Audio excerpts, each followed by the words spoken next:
세계가 경악했습니다. 한국을 믿었던 폴란드가 뒤통수를 쳤습니다. K방산의 핵심 기술을 몰래 훔쳐가면서 파트너인 척했던 거죠. 6,600개의 기밀 파일을 USB로 빼돌리고 한국어 문서를 번역해가며 체계적으로 도둑질을 저질렀어요. 하지만 한국의 대응은 더욱 충격적이었습니다. 화를 내거나 소리치지 않았어요. 대신 조용히 그리고 완벽하게 복수했죠. 이 조용한 복수가 폴란드를 어떻게 무너뜨렸는지, 그리고 왜 전 세계가 한국의 이 대응에 소름이 끼쳤는지, 과연 폴란드는 이 치명적인 실수의 대가를 어떻게 치르게 될까요? 제 사무실은 정말 난장판이었어요. 군사 잡지사에서 일하고 있었는데 마치 작은 태풍이 지나간 것 같았죠. 서류들이 온 사방에 널려 있었고요. 갈색 얼룩이 진 커피잔들이 오래된 보고서 위에 놓여 있었어요. 벽에는 사진들이 빼곡히 걸려 있었습니다. 탱크, 전투기, 미사일 사진들이요. 전부 미국제였고 독일제였어요. 모두 좋은 무기를 만드는 것으로 유명한 나라들의 것들이었죠. 저는 이런 어수선한 사무실이 좋았어요. 진짜 기자의 작업, 공간 같은 느낌이 들었거든요. 중요한 기사들이 탄생하는 그런 곳 말이에요.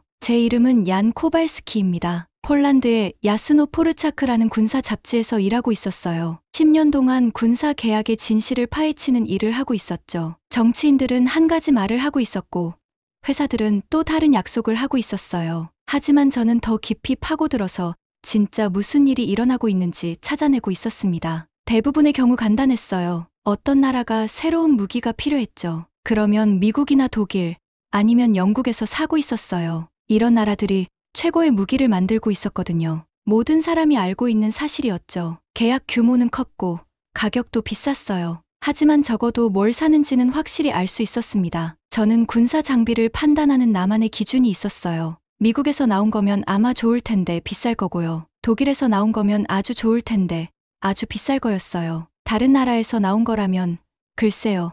질문을 해봐야 했죠. 매일 아침 똑같은 방식으로 하루를 시작하고 있었어요. 먼저 국방부 웹사이트를 확인해서 새로운 발표가 있는지 보고 있었죠. 그 다음엔 다른 군사 기자들의 보고서를 읽고 있었어요. 그리고 나서 무기나 군사거래에 대해 아는 사람들에게 전화를 걸고 있었습니다. 제 일에서 가장 좋았던 부분은 누군가가 폴란드 국민을 속이려고 한다는 걸 증명할 수 있을 때였어요. 어떤 회사가 오래된 무기를 새 무기 가격으로 팔고 있거나요. 어떤 정치인이 폴란드에 좋지 않은 거래에서 돈을 받고 있거나 말이에요. 저는 이런 이야기들을 찾아내는데 능숙했어요. 하지만 한 가지는 전혀 걱정하지 않고 있었죠. 작은 나라들이 폴란드 같은 큰 나라에 무기를 팔려고 시도하는 것 말이에요. 그런 일은 일어나지 않았거든요. 한국 같은 나라들은 휴대폰이나 자동차를 만들고 있었어요. 음악이나 영화를 만들고 있었죠. 진짜 군사 장비는 만들지 않았어요. 한국이 전투기를 만들려고 한다는 소식을 처음 들었을 때가 기억나요. 농담 같았어요. 휴대폰 만드는 것으로 유명한 나라가 갑자기 하늘을 날아다니며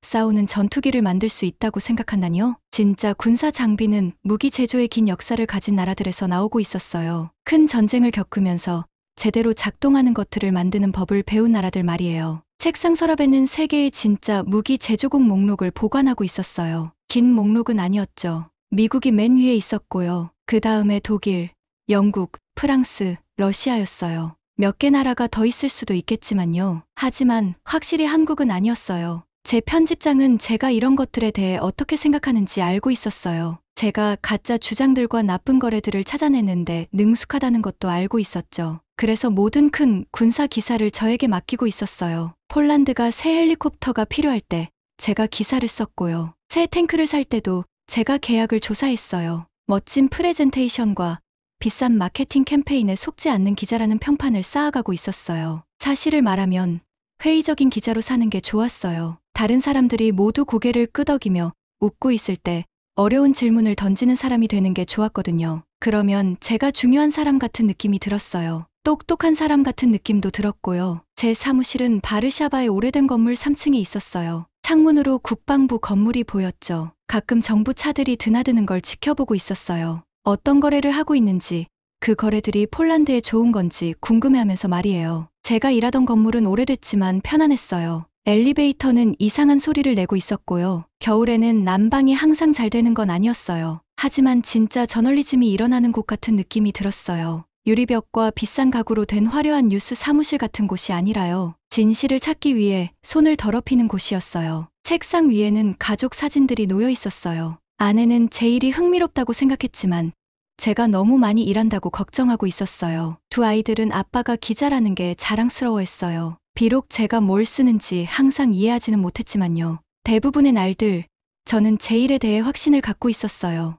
누가 좋은 무기를 만들고 누가 그렇지 않은지 알고 있었죠. 어떤 나라들이 군사 기술에 대해 진지하고 어떤 나라들이 그냥 흉내만 내고 있는지도 알고 있었어요. 무기 사업이 어떻게 돌아가는지 이해하고 있다고 생각했거든요. 그 화요일 아침도 다른 아침들과 똑같이 시작됐어요. 평소처럼 커피 한 잔을 들고 사무실에 도착했죠. 컴퓨터를 켜고 밤새 나온 뉴스를 읽기 시작했어요. 특별하거나 흥미로운 건 없어 보였어요. 그때 전화가 울렸어요. 편집장의 목소리가 흥분되면서도 걱정스럽게 들렸어요. 지금 하고 있는 모든 일을 멈추라고 했어요. 폴란드 정부가 방금 뭔가 큰 걸 발표했다는 거예요. 말이 안 되는 뭔가를요. 폴란드가 한국에서 전투기 48대를 사기로 했다는 거였어요. 거래 규모는 300억 달러였어요. 커피 잔을 떨어뜨릴 뻔했어요. 한국이요?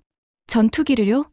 뭔가 잘못된 게 틀림없었어요. 하지만 컴퓨터 화면에서 공식 발표를 보니까 이게 진짜였어요. 제가 편안하게 여기고 있던 군사 기자의 세계가 제가 상상할 수 없는 방식으로 바뀌려고 하고 있었어요. 그날 아침의 전화는 제가 절대 가고 싶지 않았던 여행으로의 초대장이었어요. 나라들과 무기들, 그리고 가장 중요하게는 저 자신에 대해 제가 얼마나 틀릴 수 있는지를 가르쳐줄 여행 말이에요. 3주 후, 저는 한국의 공항에 서 있었어요. 아침인데도 공기가 끈적끈적하고 더웠어요. 제 주변의 모든 것이 폴란드와는 달랐죠. 간판들은 작은 그림 같은 한글로 되어 있었고요. 사람들이 하는 말이 제 귀에는 음악 같게 들리고 있었어요. 긴장되고 있었어요. 아시아에 와본 건 처음이었거든요. 전에도 군사 거래를 취재한 적은 있었지만 항상 유럽이나 미국에서였어요. 그런 곳들은 친숙하게 느껴졌는데요. 이곳은 마치 다른 행성에 온 것 같았어요. 공항에서 한국항공우주산업 공장까지 버스로 2시간이 걸렸어요. 창문에 얼굴을 바짝 대고 한국의 풍경을 지켜보고 있었죠. 논밭들과 산들이 펼쳐져 있었어요. 너무 높은 빌딩들이 있는 도시들도 지나갔는데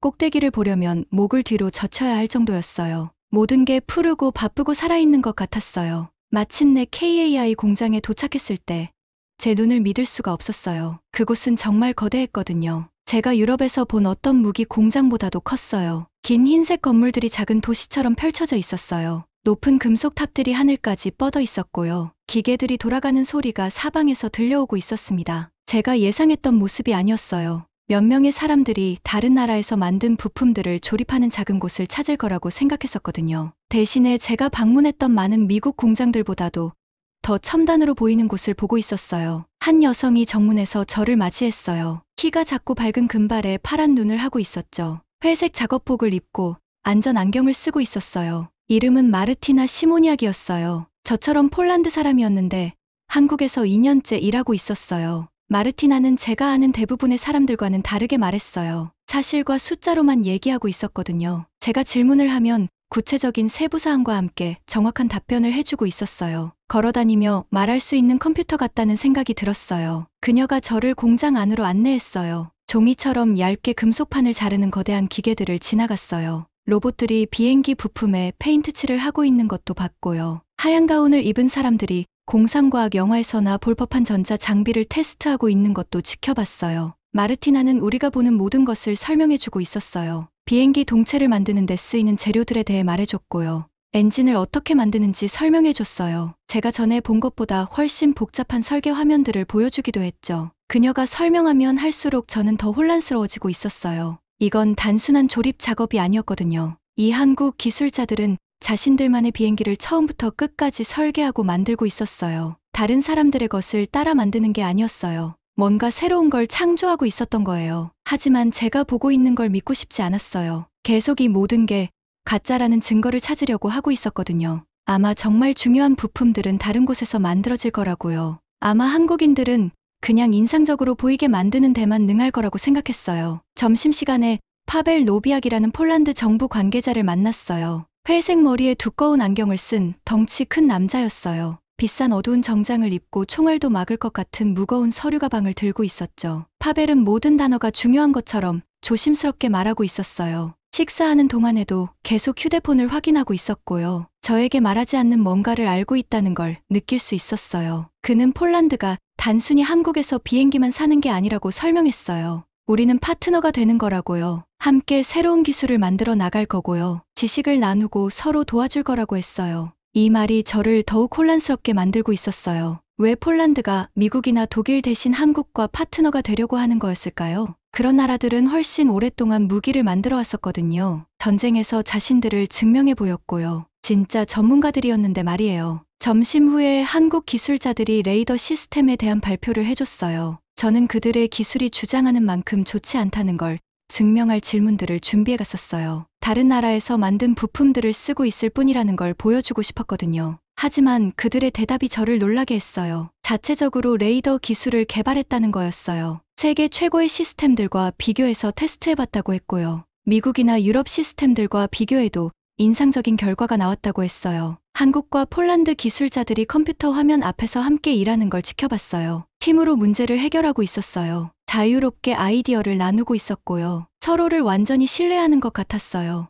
이건 제가 생각했던 군사 사업의 모습이 아니었어요. 나라들은 비밀을 지키고 꼭 필요한 것만 나눈다고 생각했었거든요. 하지만 이 사람들은 모두 같은 팀인 것처럼 행동하고 있었어요. 하루가 끝날 무렵 제 머리가 빙빙 돌고 있었어요. 제가 본 모든 것들이 무기와 기술, 그리고 국제협력에 대해 제가 알고 있다고 생각했던 것들에 도전장을 내밀고 있었거든요. 그날 밤 호텔로 돌아가면서 한국의 도시 불빛들을 올려다봤어요. 기자로서 처음으로 뭔가 중요한 것에 대해 제가 완전히 틀렸을 수도 있다는 생각이 들었어요. 폴란드에서 가져온 편안한 확신들이 금이 가기 시작하고 있었어요. 이 여행은 세상이 제가 상상했던 것보다 훨씬 복잡하다는 걸 가르쳐주고 있었어요. 그날 밤 잠들면서 한 가지 질문이 계속 머릿속에서 맴돌고 있었어요. 내가 또 뭘 잘못 알고 있었을까? 바르샤바로 돌아왔을 때 몇 주 만에 처음으로 자신감이 들고 있었어요. 한국 여행이 저를 혼란스럽게 만들었지만 이제 집에 돌아왔거든요.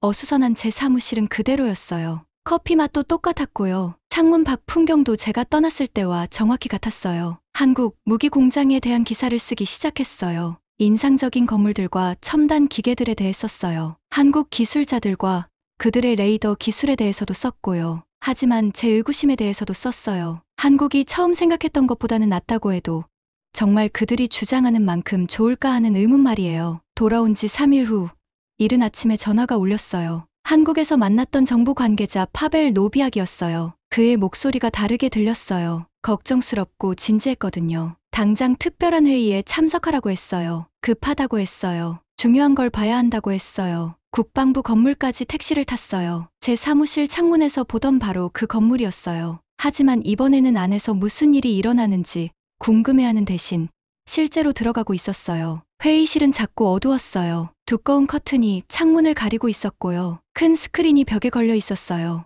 여러 관계자들이 긴 테이블 주위에 앉아 있었는데 모두 심각해 보였어요. 웃는 사람은 아무도 없었어요. 파벨이 방 앞쪽에 서 있었어요. 잠을 제대로 못 잔 것처럼 피곤해 보였고요. 손에는 작은 리모컨을 들고 있었어요. 그는 우리가 모든 걸 바꿔놓을 무언가를 보게 될 거라고 했어요. 방금 발견된 비밀 정보라고 했고요. 우리가 보게 될 것이 매우 심각한 일이라고 했어요. 그리고 나서 스크린을 켰어요. 처음엔 뭘 보고 있는지 이해가 안 됐어요. 보안 카메라에서 나온 것 같은 흑백 영상이었거든요. 화면이 그리 선명하지 않았어요. 사무실 같은 곳에서 사람들이 움직이고 있는 걸 볼 수 있었어요. 그런데 그 장소를 알아봤어요. 제가 방문했던 바로 그 한국 공장이었거든요. 기술자들이 일하는 걸 지켜봤던 바로 그 방들이었어요. 기술 도면들을 봤던 바로 그 컴퓨터들이었고요. 하지만 영상 속의 사람들은 한국인이 아니었어요. 인도네시아 사람들처럼 보였어요. 5명이었고요. 들키지 않으려는 것처럼 빠르고 조용히 움직이고 있었어요. 그들이 컴퓨터 앞에 앉는 걸 지켜봤어요. 작은 USB를 꽂는 것도 봤고요. 한국 컴퓨터에서 그들의 USB로 파일들이 복사되기 시작하는 것도 봤어요. 수천 개의 파일들이었어요. 기술 도면들이었고요. 비밀 설계도들이었어요. 한국이 만들고 있던 KF-21 전투기에 대한 정보들이었어요. 보호받아야 할 정보들이었거든요. 영상은 이 사람들이 몇 시간 동안 일하는 모습을 보여주고 있었어요. 6,600개의 파일을 복사했어요. 한국어 문서들을 인도네시아어로 번역하고 있었고요. 한국 기술자들이 수년간 개발한 정보를 훔치고 있었어요. 속이 메스꺼워졌어요. 이건 실수가 아니었어요. 우연이 아니었거든요. 계획된 도둑질이었어요. 이 인도네시아 파트너들은 친구로서 한국 공장에 초대받았던 거예요. 한국이 그들을 믿었던 거고요. 한국이 자신들의 작업을 나누었던 거예요. 그런데 그들은 가능한 모든 걸 훔쳐갔어요. 하지만 파벨이 더 나쁜 걸 보여줬어요. 테이블 위에 또 다른 폴더를 놓았어요. 이 폴더에는 폴란드 기술자들이 비슷한 일을 하는 사진들이 들어 있었어요. 폴란드 사람들이 한국 장비를 분해하는 사진들이었어요. 폴란드 사람들이 한국 문서들을 촬영하는 사진들이었고요. 폴란드 사람들이 한국의 비밀을 독일 회사들에 보내는 사진들이었어요. 제 손이 떨리기 시작했어요. 우리도 똑같은 일을 하고 있었던 거예요. 우리도 한국에서 훔치고 있었던 거였어요. 우리도 거짓말을 하고 파트너인 척하면서 그들의 비밀을 가져가고 있었던 거예요. 한국에서 저에게 그렇게 친절했던 폴란드 기술자 마르티나가 생각났어요. 제 모든 질문에 답해줬던 한국 기술자들이 생각났고요. 그들이 얼마나 솔직하게 자신들의 지식을 저와 나눠줬는지 생각났어요. 그들은 우리를 믿었어요. 우리가 진짜 파트너가 되고 싶어 한다고 믿었던 거예요. 그런데 우리는 그 믿음을 배신했어요. 그 후 몇 주 동안 이상한 일이 일어났어요. 한국이 화를 내지 않았거든요. 소리를 지르거나 불평하지도 않았어요. 기자회견을 열거나 분노한 연설을 하지도 않았고요. 대신에 그냥 조용해졌어요. 폴란드 관계자들의 전화가 받아지지 않기 시작했어요. 회의들이 취소됐고요. 기술 방문들이 연기됐어요. 한국 대사관은 예의는 지켰지만 거리감이 느껴졌어요. 마치 한국이 자신들 주위에 보이지 않는 벽을 쌓은 것 같았어요. 문을 쾅 닫거나 소리를 지르지는 않았어요. 그냥 조용히 문을 닫고 우리를 초대하는 걸 멈췄어요. 이런 조용한 반응이 화보다 더 나빴어요. 화는 이해할 수 있었거든요. 화는 사과나 설명으로 고칠 수 있었을 테니까요. 하지만 이런 조용한 실망은 영구적인 것 같았어요. 절대 고칠 수 없을 것 같은 느낌이었어요. 사무실에 앉아서 창문 너머로 국방부 건물을 바라보고 있었어요. 제가 소중한 뭔가를 부수는데 일조했다는 걸 깨달았어요. 신뢰를 파괴하는데 일조했던 거예요. 한국 기술자들은 뭔가 다른 걸 만들려고 했었어요. 나눔과 신뢰에 기반한 파트너십을 만들려고 했었거든요. 나라들이 정직하게 함께 일할 수 있다고 믿었어요. 우리는 그들이 틀렸다는 걸 보여줬어요. 기자 생활을 하면서 처음으로 제 기사를 쓸 수가 없었어요. 제가 배신의 일부였는데 어떻게 배신에 대해 쓸 수 있겠어요?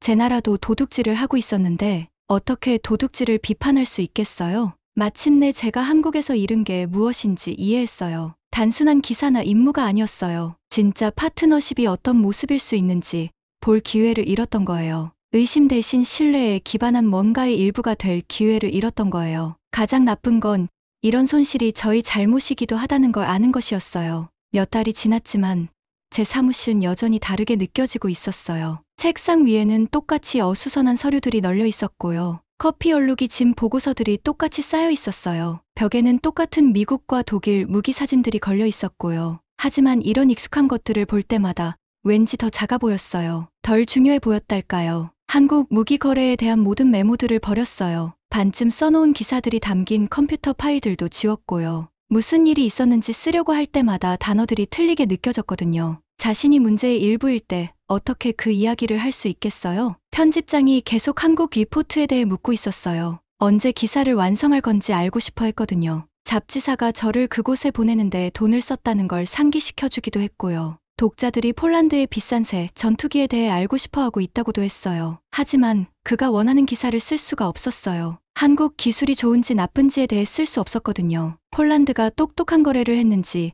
바보 같은 거래를 했는지에 대해서도 쓸 수 없었어요. 그런 질문들이 이제는 너무 단순해 보였거든요. 진짜 이야기는 훨씬 설명하기 어려운 것에 관한 거였어요. 신뢰에 관한 거였거든요. 사람들이 정직하게 함께 일하려고 할 때 무슨 일이 일어나는지, 그리고 그 신뢰가 깨졌을 때 무슨 일이 일어나는지에 관한 거였어요. 대신 다른 기사들을 쓰기 시작했어요. 여러 나라의 무기 회사들이 어떻게 함께 일할 수 있는지에 대해 썼어요. 왜 파트너십이 단순한 사고 팔기보다 나을 수 있는지에 대해서도 썼고요. 약속을 지키는 것의 중요성에 대해서도 썼어요. 일부 독자들은 이런 새로운 기사들을 좋아했어요. 제가 국제협력에 대한 중요한 질문들을 던지고 있다고 했거든요. 하지만 다른 독자들은 제가 너무 무르다고 불평했어요. 나쁜 거래와 바보 같은 정치인들을 폭로하던 거친 기자가 더 이상 아니라고 했어요. 편집장은 제 변화에 혼란스러워하고 있었어요. 한국에서 저에게 무슨 일이 일어났는지 묻기 위해 여러 번 사무실로 불렀거든요. 제가 여전히 항상 어려운 질문을 던지던 그 회의적인 기자인지 궁금해했어요. 사실은 여전히 어려운 질문들을 던지고 있었어요. 하지만 이제는 저 자신에게도 그런 질문들을 하고 있었거든요. 제가 수년간 모든 걸 의심하기 때문에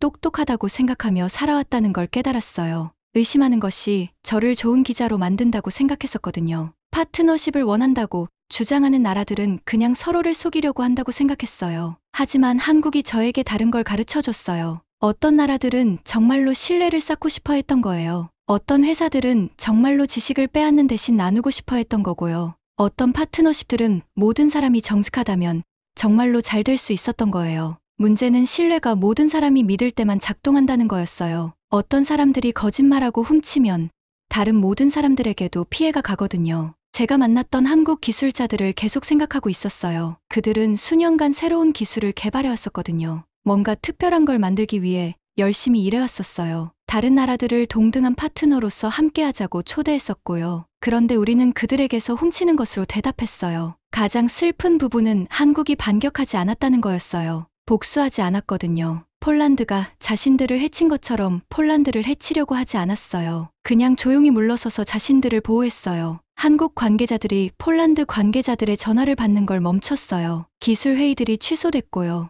미래 협력 계획들이 사라졌어요. 한국은 다른 나라들과 계속 일했지만 가장 중요한 비밀들 주위에는 더 높은 벽을 쌓았어요. 그들이 왜 그렇게 했는지 이해했어요. 신뢰가 한번 깨지면 다시 만들기가 거의 불가능하거든요. 누군가가 당신에게서 훔쳤을 때 그런 일이 없었던 척할 수는 없어요. 좋은 일들이 일어날 수 있는 기회를 놓치게 되더라도 자신을 보호해야 하는 거죠. 가족들이 제가 변했다는 걸 알아챘어요. 아내는 제가 더 슬퍼 보이지만 동시에 더 현명해 보인다고 했어요. 아이들은 왜 제가 국방부 건물을 바라보며 그렇게 많은 시간을 보내는지 물어보고 있었어요. 다른 나라 사람들이 어떻게 친구가 될 수 있는지에 대해 생각하고 있다고 말했어요. 가끔 어른들이 실수를 해서 나라 전체 간의 우정을 해치기도 한다고 설명했고요. 사람들이 이런 실수들을 더 잘 이해할 수 있도록 도와주는 방식으로 이런 실수들에 대해 어떻게 써야 할지 생각하고 있다고 했어요. 한국 이야기는 좋은 기자가 되는 것이 단순히 문제를 찾고 거짓말을 폭로하는 것만이 아니라는 걸 가르쳐 줬어요. 가끔은 사람들이 어떻게 더 잘할 수 있는지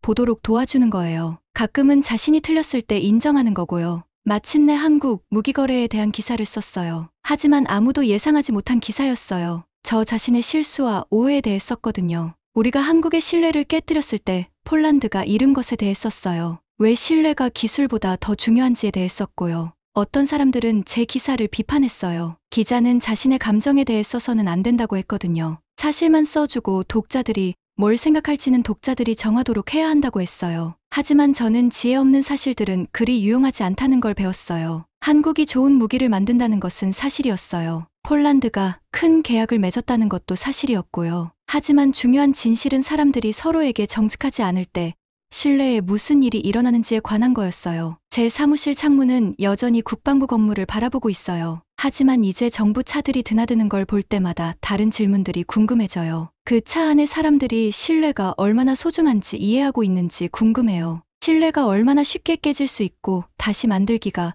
얼마나 어려운지 알고 있는지 궁금하고요. 아마 다시는 한국 무기공장을 방문할 기회를 얻지 못할 거예요. 그 문은 이제 닫혔고 제가 그 문을 닫는데 일조했거든요. 하지만 한국이 저에게 가르쳐준 교훈은 영원히 제 안에 남아있을 거예요. 진짜 파트너십에는 진짜 신뢰가 필요해요. 그리고 진짜 신뢰에는 그럴 자격이 있는 사람들이 필요하거든요. 영상을 마치며 끝까지 함께해 주신 모든 분들께 깊은 감사를 전합니다. 이번 콘텐츠가 여러분에게 의미 있는 시간이었기를 바라며 도움이 되셨다면 좋아요 한번 눌러주시고 구독도 잊지 말아주세요. 여러분이 남겨주시는 따뜻한 댓글 하나하나가 큰 동기부여가 되고 더 좋은 영상을 만들어가는 원동력입니다. 앞으로도 흥미롭고 감동적인 콘텐츠로 여러분을 찾아뵙겠습니다. 오늘도 함께해 주셔서 정말 고맙습니다. 다음에 또 만나요.